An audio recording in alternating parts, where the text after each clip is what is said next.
శాస్త్రవేత్తలను తీసుకొచ్చేందుకు రోదసిలోకి వెళ్లిన space X వ్యోమనౌక crew dragon ఆదివారం విజయవంతంగా భూకక్షలోని ఐఎస్ఎస్ తో అనుసంధానించనుంది. క్రూటన్ మిషన్ లో వెళ్లిన ఈ నలుగురు వ్యోమగాములు ఒక్కొక్కరిగా అంతరిక్ష కేంద్రంలోకి ప్రవేశించారు.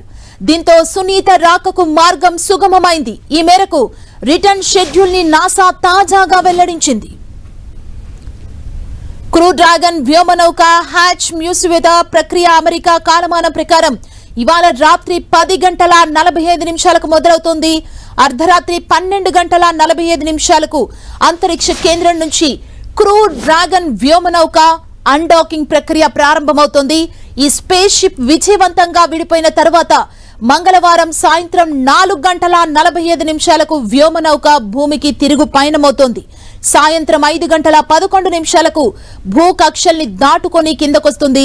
సాయంత్రం 5 గంటల 57 నిమిషాలకు ఫ్లోరిడా తీరానికి చేరువలో ఉన్న సముద్ర జలాల్లో స్పేస్ ఎక్స్ క్యాప్సూల్ దిగుతోంది. అందులో నుంచి ఒక్కొక్కరిగా వ్యోమగాముల్ని బయటకు తీసుకొస్తారని నాసా వెల్లడించింది. 2024 జూన్ 5న ప్రయోగించిన బోయింగ్ వ్యోమనౌక స్టార్ లైనర్ లో సునీత, విల్మోర్లు ఐఎస్ఎస్ కి చేరుకున్నారు. ప్రణాళిక ప్రకారం వీరు వారం రోజులకే భూమిని చేరుకోవాల్సి ఉంది. అయితే స్టార్ లైనర్ లో సాంకేతిక సమస్యలు తలెత్తడంతో వ్యోమగాము లేకుండానే అది భూమికి తిరిగొచ్చింది. నాటి నుంచి సునీత, విల్మోర్లు ఐఎస్ఎస్ లోనే చిక్కుకుపోయారు. తాజాగా వీరిద్దరు దాదాపు 9 నెలల తర్వాత భూమి మీద ల్యాండ్ అవనున్నారు.